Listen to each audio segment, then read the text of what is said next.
Hi everyone, welcome to my channel. My name is Noelle and I review and unbox subscription boxes here on my channel, and today I have the June My Ireland box, which has been sent to me for review by Catherine and her team. This is what the box looks like. Lately they've been sending it in a nice little shrink wrap to keep it nice and protected so you can actually see that sort of silhouette of the cliffs of Moher. It is $53.49 per month plus I believe $18.75 in shipping all the way from Dingle, Ireland, which is pretty good for international shipping. I believe there is still some savings if you do a multi-month subscription, but I do have a code for you as well. That code is simply MAUI, M-A-U-I, one Emerald Isle to another, and that'll save you $5. I'll leave all that information for you in the description box below. But let's go ahead and get into this one. I am a little bit behind with everything because I had some shipping delays. I was traveling a little bit. I have some more travel coming up, so I haven't gotten my My Ireland box photos posted over on my Instagram yet, so hopefully I'm going to get to that probably around the same time as when this video is posting. And then the June box, those photos are probably not going to happen until July, so hopefully over the summer. I do have a lot of time home in July and a good chunk in August, so hopefully I'll get all caught up with everything before we hit our 6-year anniversary of me having this Hi Noel channel. If you've been here from the beginning, thank you so much for being here. If you've been here for a couple of days, welcome. I am so happy to have you here. Currently, I am posting every other day. That is going to be the case probably at least through July 8th, if not a little bit longer. I will be receiving boxes. They're safe now. We got a new lockbox, and hopefully when I get back, I will have a nice busy month in terms of not only catching up on things, but also getting a little bit ahead and showing you some wonderful boxes that I do know are in the works already, and whether or not it's just getting some shipping notifications or talking to box owners, I know they're coming. So let's get into this box. We have our bright green tissue paper and a little sticker. Of course, the contents do tend to shift around a little bit, and then she always has the lovely booklet that she puts together all the way down at the bottom. So I usually like to kind of pull everything out in one fell swoop so that I can get down there to that booklet, because it tells us all about the contents inside. So the booklet is the one thing that is consistent. I could say that it's also pretty consistent that we always get some delicious treats in this box. So let's see what the theme is. It is, wow, you guys, again, she's really getting almost carried away, I feel like, with these booklets. They are getting thicker and thicker, I feel like, with every single month, but you can see me just flipping through. There's lots of beautiful color images. She kind of writes them almost like a letter, so we know what's going on there in Dingle or across the country, depending on her travels and adventures. We get a lot of history and culture. I know a lot of you really loved last month's box that was about the immigrant experience. So we have Summertime in Killarney and the Ring of Kerry, which is kind of the classic places to go as a tourist, as a visitor. And it is not all just people who are of Irish heritage or descent that get this box. A lot of the American, I think it is mostly American subscribers, just have an affinity for Ireland, and that is definitely the case for me. I did enjoy, I spent about 10 days there a few years ago with my husband. Really, really loved it. Would absolutely love to go back one day, and hopefully if I do ever go back one day, I will have a chance to meet Catherine. So let's go ahead and see if I can find the Meet the Makers section. That is, for me and these unboxings, the most useful, and also just very interesting, because it is basically a lifestyle box, but it's also a destination box, and I really love all of the items. Sometimes she even has items commissioned by makers in Ireland, so she's just talking about all the flora and fauna. I see some dolphins. I see some like quotes. Let's see, Muckross House, stepping into another time. You guys, I am not seeing the Meet the Makers section in this booklet. Now, sometimes it's in the beginning, sometimes it's in the middle, and sometimes it is at the end, but I do not think that there is a set section. Perhaps she has integrated the information about the individual items into the box, but I'm not seeing them. Ooh, wow. Look at that Irish stew down there. That looks amazing. I'm not seeing anything. I see a nice pint of Guinness. Let's see. Until next month, good luck, take care, and enjoy your Irish-made surprises. Goodness gracious, you guys, I do not see a Meet the Maker section. I see a notes section. I don't even see a section necessarily that gives us a little bit of a hint on next month's theme. So maybe she talked about some of the items in the booklet this month, but I will say I hope that that is not a permanent change for future booklets, because again, I do focus on the contents of the box versus trying to, you know, do a book report for you. I know some of you read and pour through this over many hours in a cup of tea, and some of you, this is the part where you, like me, often just go to find out about the lovely treats and surprises inside.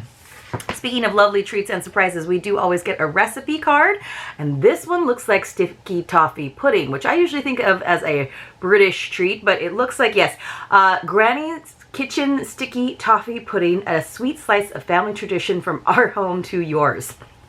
So once upon a time, when I first had my channel, I did do a couple of baking subscriptions where they would actually send you a recipe and a lot of the ingredients that wouldn't just be like pantry staples. And so I did have the opportunity to make sticky toffee pudding, and it is very sticky and dense, but also very delicious. So this might be a fun one to try. I don't really think of it as a summertime treat, but when you do top it off with some ice cream like that, maybe it is. All right, so hopefully this will be, this unboxing, if you're watching it, is going to be a little bit different, because usually I will read or paraphrase the sometimes page-long or multiple page-long entries about the different makers and the products that they have included in the box, but I don't have that to refer to this time, so we're just gonna have to chat and see what we see. All right, so the first thing that kind of spilled out of the side, I'm just going to show you, like, this is how I pull everything out. So you can kind of take a little peek from the side. The first thing I pulled out is something that we have gotten before, although I don't just have all of the information in my head. It is Claire's Irish Shortbread. These shortbread cookies are delicious, my friends. They are so buttery and soft. That said, even though they do a wonderful job of packing these boxes, usually quite a few of mine have been injured in transit. They still taste delicious. They still go lovely on a scoop of ice cream. But for the photos that I need to take, I have to be very ginger with them to make sure that I at least have like one or two that still look like shamrocks. I just have a lot of dust in my room right now because we did some cleaning after we had some house guests. So I think that's what's the issue these days. All right, let's see. I'm just so curious. I'm like trying to flip through and be like, do I see anything about the shamrock cookies, the biscuits? I don't see anything offhand in terms of like a picture. So I guess we have no Meet the Makers this time. Oh well, that's all right. Sometimes not everything, especially when it's like a packaged, you know, biscuit, is necessarily in there. Depending on the source, sometimes it may not, you know, have like a very intimate story. Okay, so let me just go ahead and pull everything out. Oh, look what I found, you guys. Goodness gracious, I'm so grateful. So along the bottom with the recipe and the booklet, we have a whole insert of Meet the Makers. All right, cool. Thank goodness. I didn't know what I was going to do without it. So it looks like we also have like a separate one. So it looks like maybe when she was doing the printing for the booklet this month, this had to come last. So let me do a quick backtrack and we will go back to it. Oh, you guys, this is kind of exciting. So here's the Claire's biscuits, and this is one of my photos that I took over on Instagram. So it says from County Armagh, I think it's Armagh. Made in Armagh by Farringford Foods. Goodness. Claire's shamrock-shaped shortbread biscuits are buttery and rich, the perfect treat after a countryside ramble. The shamrock shape, of course, ties us back to heritage, but the flavor reminds us of sitting in a little cafe in Kenmare, chatting with locals and watching the world go by. And then about the booklet, it says, because this is like kind of the gem for Catherine and for many subscribers, written from the heart and filled with stories, sights, and secrets of Killarney and the Ring of Kerry, this month's My Ireland booklet is your cozy seat on the minibus beside Seamus, whether it's a sheep crossing the road, mist rolling in over the lakes, or memories of Daniel O'Donnell and Darnane. I hope it wraps around you like a warm Kerry breeze. Oh, that was like a different description of it for this. I think we get to go on like a little road trip with Seamus on this one. So cool. And then about the recipe, I had to backtrack a little bit. Inspired by a stop in Killarney after one of the kids' sports matches, this month's recipe brings you straight to the heart of Irish home baking. After a delicious dessert in town, I remembered that my own mother had a version tucked in her recipe drawer. My daughters and I made it together, and it was so good they wanted it in their lunchboxes the next day. Cheeky. You'll find the full recipe enclosed. All right, now we can get back on track with our items. So, one of the items that usually gets a little extra packaging, but still usually gets a bit deflated, is a packet of crisps. These are from Kio's. I love getting crisps in my Ireland boxes, and I love that she always gives us a little bit of savory and a little bit of sweet. So we already saw the shamrock cookies. Yes. They're crinkle cut, but they are crinkled for many reasons. One of which is that this poor package has truly gotten smashed. Oh well. I will do my best to fluff them up, but like the cookies, they are probably a bit smashed. So the flavor on this extra crunchy crinkle cut is Guinness and flame grilled steak. So maybe that was the image of the Guinness pint. Perhaps that was a nod to this inclusion in the box. So you can never make a crinkled bag look good, and you can never really make a chip crumb look good, but they still taste delicious. Kio's have long championed Irish grown potatoes and farm to bag quality, and their Guinness crisps are a perfect nod to both tradition and flavor. They remind us of a good pub lunch after a lakeside stroll in Killarney, maybe even with Seamus behind the wheel, pulling over for a snack with a view of the McGillicuddy Reeks. So this is a little bit different, and I'm wondering if this is a permanent change or if this is just because it didn't make it into the booklet this time. But these are very short descriptions, and usually, like I said, it can be like a page or two in the booklet. So I actually like the shorter descriptions for this part, but I wish that I had taken the time to read or at least skim through the booklet a little bit more to know about the reasons for the inclusion and how it went along with our little trip around the ring of Kerry. All right, let's see what else we've got. We have it along with our Kio's. This looks lovely. So we do have a hat. Now this is from Headwear Kerry Classics. I don't see anything about this. I do see, let's see. There's Seasons of Ireland. It says, oh, okay. Working closely with small Irish businesses, Anthony helped design this embroidered Ireland cap, a modern keepsake that's perfect for shielding your eyes from the summer sun and one imagines the Kerry sunshine on a jaunt around the Ladies' View or while out admiring the local GAA matches, just like we did with our kids recently in Killarney. And I did see a picture of the Ladies' View. Now, for me personally, as much care has probably gone into it, I'm not sure about the significance of 1922. But this sort of item in any destination box, anytime a place name is emblazoned on an item, for me it feels a little too souvenir-y, a little bit too touristy, but that's just my personal take on it. Especially if it is a place that I haven't personally visited, it feels like something that someone brought back to me, or I don't know. I do travel a lot, and somehow having an item, a souvenir, or something with the place name when I personally haven't been there, it feels like a little bit of a cheat. So maybe that is why I have such an aversion to it. But then I also am very specific with I do buy souvenirs, and I do love to buy things from the different places that I have the opportunity to visit. But I very, very, very rarely will buy something that just says the place name quite so largely. It has that sort of, you know, distressed look to it with the frayed edges and the letters are sewn on. So it does seem like a good quality, and it does have that adjustable strap in the back. It's just not something that I personally would wear. And then it's also an item, anytime it's a place name, that for me personally makes it a little bit hard to re-gift to someone, because I feel like they might have the same sentiment that I do. Like, why are you giving me a souvenir from a place that I haven't been recently? And, you know, maybe it's not their personal style. Although I do know a lot of people who really love their ball caps, and it doesn't matter what it says on top of it. It's just a matter of having them in every car, in every bag, in every purse, so that they can keep the sun out of their eyes. But for me, this is like, it's just not the kind of item that I... it's not a highlight item for me, even though it is definitely a hero item in terms of the value and quality. All right, but we have more. So we also have oh, this is so cute. So this is from, I believe, Thomas Joseph, which we got some really cute little sheep trays before. Yeah, the Whimsical World of Thomas Joseph. This is so fun. It's a jigsaw magnet, you guys. So it says, this is from County Down. Known for his playful Irish sheep designs, this Thomas Joseph magnet made us smile, just like the sheep we saw dotted across the green hills of the Ring of Kerry. It's a cheerful keepsake of Ireland's woolly icons and a sweet reminder of the rural charm we celebrate each month. So this is still touristy, still souvenir-y, but I do love me some sheep. It says Egypts, like idiot sheep.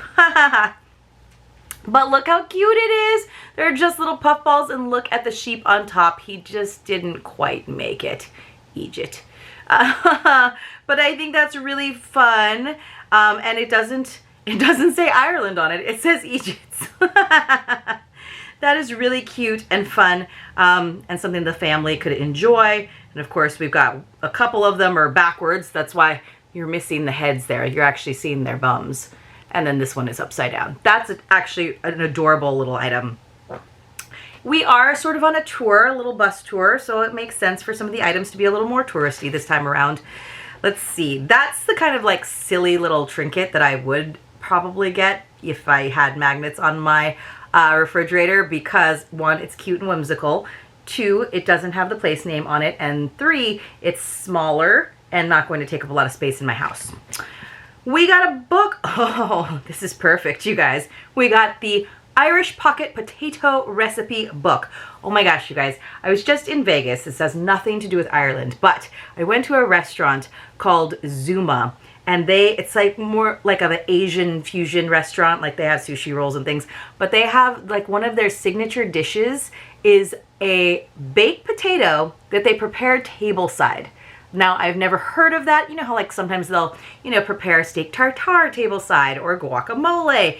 They prepared a baked potato tableside with this amazing butter that's like this herb butter deliciousness. Definitely something to have towards the beginning of the meal when you want to like get full, not like at the end the way we did. But it is always a good thing to ask what a signature dish is at any restaurant that you're at, because it might be something that you might have missed otherwise, like a baked potato. It was so good, and my girlfriends and I talked about how much we love potatoes. Some of us more than others. I am definitely pro potato. So it says, tucked into your box is the pocket-sized potato recipe book, a little gem from Guild Books that celebrates one of Ireland's most iconic ingredients. A little bit touristy, but also like functional and cute and small. With a nod to traditional cooking and comfort food, it's the kind of thing you'd find in Granny's Irish kitchen or in a sunny cottage looking out into the Ring of Kerry, onto the Ring of Kerry. Very cute. 110 recipes. Potato and vegetable soup. Let's see what else we've got. Really nice full color pages. Roast new potatoes with bacon, garlic, thyme, and rosemary. Love the images. Oh, baked mashed potato, and look, they like did rows, so it almost looks like a field. Cypriot potatoes, onion colcannon, very classic, potato parmesan. Let's see. Oh, so we do have sections like side dishes, main courses. Baked mashed potato is a main course, eh? Let's see. Dublin coddle. Do we have any potato desserts? That's what I'd love to know. Salads, minted potato salad. That sounds good. Parmesan potato cakes. There's a whole section of just potato cakes, my friends. Wow. Potato and celeriac galette. That's kind of desserty. I'm sure you could do like a sweet soup. A potato, all these vichyssoise. Wow. Okay. These look good. Just a good old potato, you guys. That's, for me, getting a book like that, that's a good thing. And then we do have one final item, which I was kind of peeking at it, and I thought this might be another hero item in terms of value and specialness, and saved it for last. So this is from Tinakeenly Leathers, Irish Craft in Fine Leather. Now, they do also have, through their Facebook group, and just as a subscriber, you're always entered to win like a golden ticket, and she gets the coolest items, you guys. I've seen beautiful bags, beautiful scarves. So that's one of the other fun perks or surprises that could happen to you as a subscriber. All right, so this looks like a little wallet, but let me flip around. Okay, Inspired by the timeless charm of Killarney's lakes and historic estates, this beautifully crafted leather wallet by Humphrey at Tina Keenley Leathers is a nod to Irish craftsmanship and heritage. Practical and elegant, it's the sort of item one might find tucked into a grandfather's coat pocket before a walk through Muckross House Gardens. So I love that it's brown and then a dark brown. I thought it was black for a second, but it looks like it's darker brown. And then it's got this nice trim. It's got this nice zip pocket that does expand so you can actually get into your change, which is fantastic. It's not quite size for your back pocket unless you have a very big back pocket. It does have this nice like certificate of authenticity. And then we've got all kinds of pockets here for cards that can go in vertically. You can fold your cash here. We've got some pockets on this side as well. So at least, you know, a bigger pocket here, 2 card slots here, 2 card slots here, 2 card slots here in the front. So at least 6 card slots if you're not doubling up, and then 2 larger slots, middle and back, and then 1 coin purse. So that's really lovely.